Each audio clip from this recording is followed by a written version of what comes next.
Ancien dirigeant syndical national, notre première intervenante de la soirée nous a concocté une petite contribution sur le thème de l'utopie. Je vous demande d'accueillir Monsieur François Dutheil, s'il vous plaît.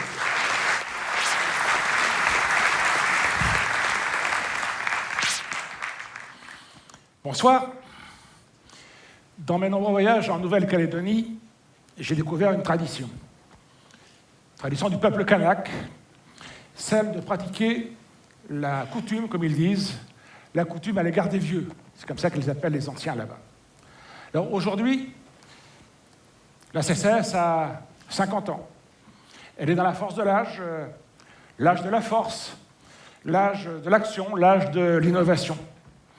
Alors, permettez-moi de rendre hommage aux plus anciens d'entre vous, dans vos diversités syndicales, ces passeurs de témoins, sans lesquels la CCS ne serait pas ce qu'elle est devenue aujourd'hui. Hommage donc à tous ces bâtisseurs de toute génération. Le poète, en des jours impies, vient préparer des jours meilleurs. Il est l'homme des utopies, les pieds ici, les yeux ailleurs. J'aime cette définition, les pieds ici, les yeux ailleurs. C'est ce que j'appelle l'utopie positive. C'est l'histoire de la CCS, en définitive. L'utopie invite à l'action. L'action appelle au rassemblement, à l'unité syndicale. L'utopie appelle à aller de l'avant, même si on ne sait pas, à chaque pas que l'on fait, si l'on marche sur une semence ou sur un débris. L'utopie appelle en définitive à penser et à agir. Or, aujourd'hui, tout est mis en œuvre pour confisquer la pensée, le débat. On voudrait nous faire croire, on voudrait nous faire en nous subordonnant aux donneurs de chiffres. Il faudrait croire aux chiffres, comme hier aux prophètes millénaristes. C'est le sens des rapports successifs de la Cour des comptes par ailleurs. Mais derrière les chiffres, c'est tout le dispositif statutaire qui est en cause, les valeurs fondamentales et fondatrices. Il ne s'agit pas de s'installer confortablement dans nos valeurs ou de flotter en apesanteur historique et sombrer dans l'incantation. Il faut toujours appréhender concrètement le présent et articuler tout projet d'émancipation. Donner du sens aux choix opérés, les inscrire dans une perspective. L'utopie permet de faire naître et de donner de l'élan nécessaire à tous les combats. Que serait le monde des générations futures si nous nous interdisions de rêver à un monde plus juste, à un monde plus humain, à un monde solidaire et équitable? Modestement, les activités sociales participent de cette éthique de la libération humaine. L'utopie est inséparable du mouvement, pousse à innover en permanence. Chaque pas en avant permet de découvrir un horizon différent, un horizon entrevu. C'est cette découverte-là qui nous est disputée en permanence. Les activités sociales, le petit film l'a montré, sont affaires de lutte et de rassemblement. Rien n'est octroyé. Tout est conquête, tout est revendiqué, pensé. Penser, débattre, conquérir depuis plus d'un siècle, en définitive. Pour un statut, un contenu social avancé, avec droits et garanties plus forts. Dans ces luttes, une idée s'impose, la solidarité. C'est aujourd'hui d'une grande modernité, au moment où le repli sur soi, où le rejet de l'autre nous guette. Solidarité au début, par des caisses de secours, des mutuelles disputées au patronat des ex-sociétés. Pour lui, pour ce patronat, Les œuvres patronales ou charitables doivent soumettre l'électricien, le gazier, aux objectifs du profit. Alors qu'en définitive, avec l'expérience, avec le recul, toute l'histoire d'EDF et de GDF, jusqu'à ces dernières années encore, montre que l'investissement social est économiquement rentable. La solidarité a nourri des luttes qui ont nourri le syndicalisme, lequel, en retour, nourrit la solidarité. Le syndicalisme va mettre en place ses premières œuvres sociales, comme on disait à l'époque, en 1934, en particulier dans les sociétés privées de gaz et d'électricité. Par les temps actuels, un exemple à ne pas oublier. Le contenu et la finalité ne sont jamais neutres en définitive. L'objectif du capital, c'est d'empêcher ceux qui créent les richesses de réfléchir, d'avoir de l'utopie, d'agir, d'être des bâtisseurs. La vraie solidarité, l'en commun, c'est moderne. 70 ans après, combien résonne en nous le sous-titre du programme du Conseil national de la Résistance, Les Jours heureux. J'ai également en tête cette belle phrase de Marcel Paul, s'adressant à Pierre Simon, le premier PDG d'EDF. Marcel Paul lui disait « Monsieur Simon, quelle belle France nous allons faire !»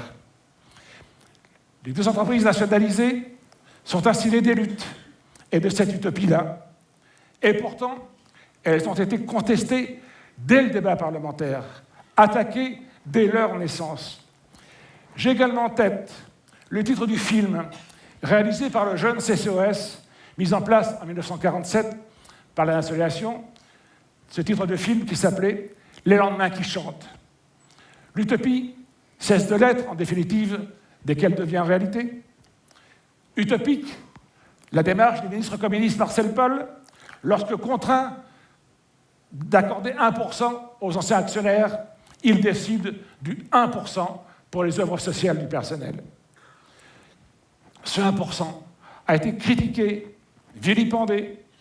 C'est un véritable bêtisier qui mériterait d'être écrit. Une véritable hystérie anti-Marcel Paul. Au-delà du montant du 1%, il s'agit en fait d'empêcher les électriciens et les gaziers de gérer leur salaire social différé, de le gérer en se rassemblant de manière solidaire. Parce que, école de gestion, les œuvres sociales sont contagieuses en définitive. Elles montrent et démontrent la capacité des salariés et de leurs représentants à gérer. École de gestion et école du rassemblement, de l'unité, même si aujourd'hui je pense que tout appelle un nouveau pacte unitaire. Ce qui est vrai aujourd'hui pour les activités sociales, pourquoi ne le serait-il pas demain pour les entreprises publiques? Pour peu qu'on leur redonne les moyens, les salariés sont capables de se prendre en main dans une rigueur bien comprise. C'est cela qui a été brisé avec le coup de force de février 1951 qui dissout le CCOS élu. 13 années ensuite pour redonner espoir. Lutter pour gérer afin de gérer en luttant. Là aussi, à partir de 1964, la CCS qui permet enfin aux représentants du personnel de gérer les activités centralisées, tout sera contesté, alors qu'elles sont un élément clé du pacte social interne aux deux entreprises. Calomnie, il en reste toujours quelque chose. Tranchant, De Closet, Pradry, Borloo, la Cour des comptes, chacun va y aller de sa partition. Il s'est même trouvé des juges pour instruire un procès. Chers amis, permettez-moi ce soir d'avoir une pensée solidaire et fraternelle à cette dizaine d'hommes et de femmes qui n'ont commis d'autres fautes que celles d'œuvrer à l'émancipation humaine, de se mettre au service de l'autre. Elles ont eu l'ambition tranquille des bâtisseurs de cathédrales, ces artisans de la civilisation. En fait, la gestion démocratique des activités sociales constitue un exemple ou un contre-exemple, selon le point de vue où l'on se place. En un demi-siècle, il a fallu s'adapter à un monde en perpétuelle mutation, la conception des vacances, du temps libre, l'accès à la culture, la place des jeunes et des retraités, la composition des familles. Le monde bouge, les entreprises aussi, et puis il y a les conséquences de la crise. La solidarité et son corollaire, la démocratie, constituent une balise. C'est ce que l'on appelle le par et le pour, une forme d'autogestion en quelque sorte. La SLV, véritable assemblée populaire des activités sociales, est au cœur de la démocratie participative. Démocratie participative et expertise peuvent donner corps à un nouvel élan des activités sociales. Cette affaire de lutte et de rassemblement, cette affaire du syndicalisme. Le passé doit nous aider, pas pour le raconter ou pour le reproduire, mais produire du nouveau. 50 années de vie de la CCAS, son bilan ne permet pas de prédire l'avenir, mais néanmoins, dire quelque chose de lui, dégageant ainsi l'espace d'une action possible dans une perspective d'émancipation collective. L'utopie positive ne rejette pas le passé, elle se fonde sur l'intégration critique de l'expérience.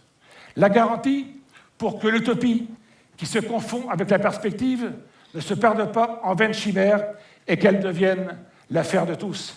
Il y a place pour permettre à la France qui travaille, qui crée, qui invente, de décider ce qui est bon pour elle, à commencer par les activités sociales. Lucide sur l'état présent des choses et la nécessité de le transformer, cette utopie-là va être la force qui donne le courage d'entreprendre, d'innover. C'est cette utopie-là qu'oublient aujourd'hui ceux qui nous gouvernent. Cette utopie-là, inséparable de l'intervention humaine dans un pluralisme actif, mettra en échec les imposteurs qui savent tirer parti des rêves. On nous dit souvent « les grandes utopies sont mortes ». Mais alors, pourquoi tant d'efforts pour les tuer si la mort est déjà annoncée? Le suprême degré de la sagesse est d'avoir des rêves assez grands pour ne pas les perdre de vue pendant qu'on les poursuit. Ce soir, vous représentez des générations de bâtisseurs, depuis un siècle en définitive. Au-delà des retards, des insuffisances, ce qui compte, c'est le bilan et le sens du mouvement. Les plus anciens, soyez des passeurs de mémoire. J'ai confiance dans la jeune génération. J'entends l'imperceptible murmure du brin d'herbe qui se distingue par la conscience attentive du grondement de la forêt. Dans vos diversités, vous avez montré que la vie se ressource sans fin dans l'utopie. Alors, comme le disait le Che Guevara, soyons réalistes, exigeons l'impossible.